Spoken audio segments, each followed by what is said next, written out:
students, Assalamu alaikum. How are you? Today's topic is Jod Tod. Jod Tod.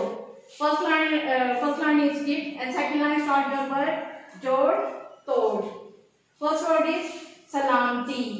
Sin Lam Alif La Mim Te छोटे ती Salamti.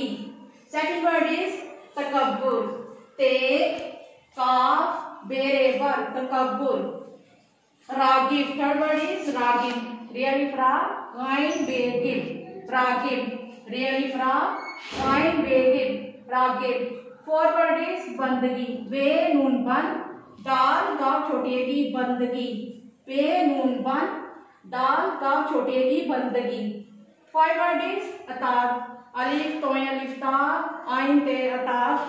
Alif Toy Alif Ta Ain Te Atab.